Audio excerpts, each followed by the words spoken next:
If you fancy a night out in Canterbury, you may choose to go to the pictures or indeed visit one of the many restaurants based in the city itself. Or if you're like me and you fancy more of a spooky, adventurous night out, you may want to choose this fella. In the words of Ray Parker Jr., who are you going to call? The Ghost Hunter. Thank you for calling the Ghost Line. If you're not doing anything this evening, why not come and join me in Canterbury's historic heart? As the sun sets and the shadows rise, as the spirits of the long dead gather, I'll be waiting for you. Just come and join us, 8 p.m. Be there. John Hipsley admits that he had always been sceptical of the supernatural, until, that is, he visited Jeffrey House in Canterbury's St Margaret Street. The property is now home to Tiny Tim's Tea Rooms, which is an idyllic setting for anyone who wants to take a break from their busy day in the city. But it seems there are mysterious secrets which lie beyond the scones and Earl Grey, as the Ghost Hunter was keen to explain.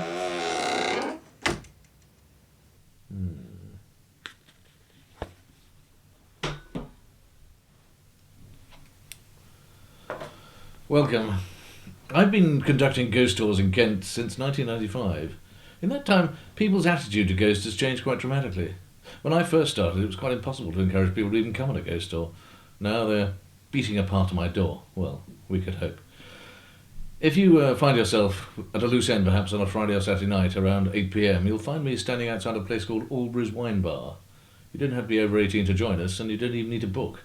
Just turn up or materialise like a good ghost. The room we're standing in is haunted by the ghosts of 3 children. They often stand close to where I sit now, brushing the hair of the person who sits in the chair perhaps, or just standing to one side.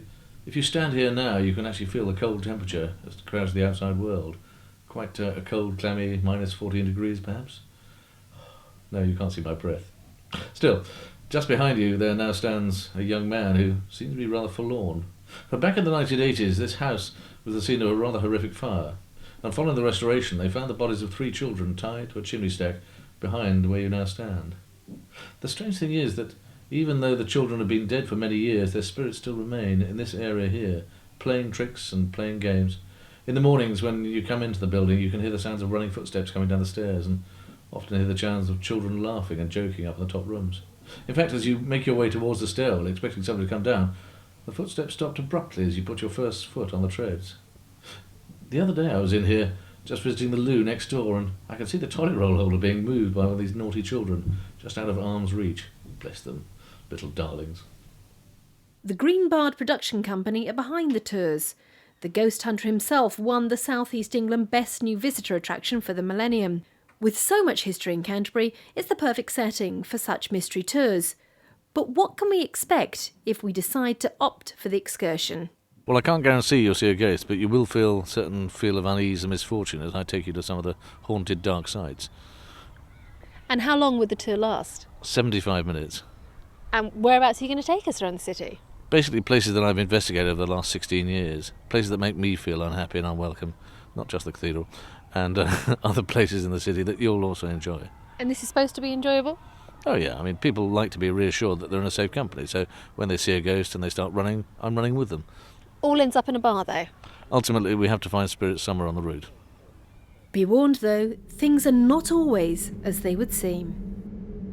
Julie Maddocks, reporting for YourKentTV.